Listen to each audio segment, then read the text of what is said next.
Salut, salut, Jean de Magog ou Magogois, Magogienne. Bref, je te donne les statistiques de Magog aujourd'hui pour tous les unifamiliales et les copropriétés mars 2025 contre mars 2024. Ben oui, déjà en avril 2025. Et ce n'est pas un poisson d'avril, je vais te donner les vraies statistiques immobilières.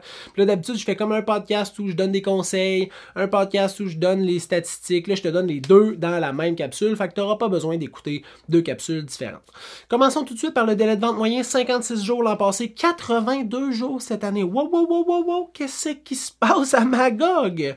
Le nombre d'inscriptions en vigueur, 196 l'an passé, 220 cette année, donc une augmentation du nombre de propriétés disponibles pour les acheteurs.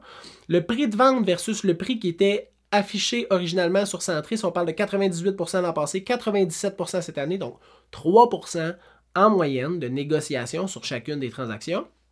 Le prix de vente médian est passé de 435 000 à 458 000 et il y a eu uniquement 4 ventes de plus que l'an passé, donc 35 l'an passé, 39 cette année.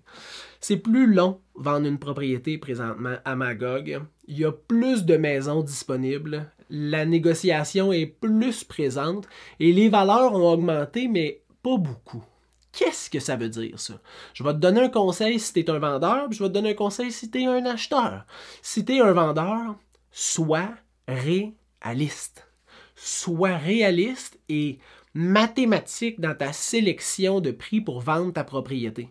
S'il y a plus de propriétés qui se mettent sur le marché, qu'il n'y a pas beaucoup plus de ventes et qu'il y a plus de négociations, c'est parce que les propriétés sont mal mises sur le marché et c'est ce qui crée le délai de vente qui s'allonge. Si ta maison est bien mise sur le marché, bien préparée au bon prix, selon les acheteurs, au bon prix, selon les mathématiques, ça va bien aller. Fait que utilise une grande tasse de réalisme, là, bois ça, rencontre un professionnel, puis choisis une bonne stratégie. Pour les acheteurs, dans ce marché-là, ça veut dire que les propriétés sont probablement, pas tous, probablement trop chères.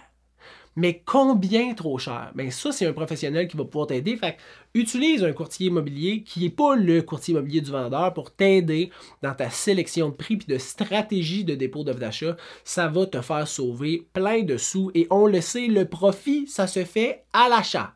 Plus bas que tu payes, plus de profit à la vente tu vas faire quand tu vas vendre ta propriété, fait que c'est là que ça se passe.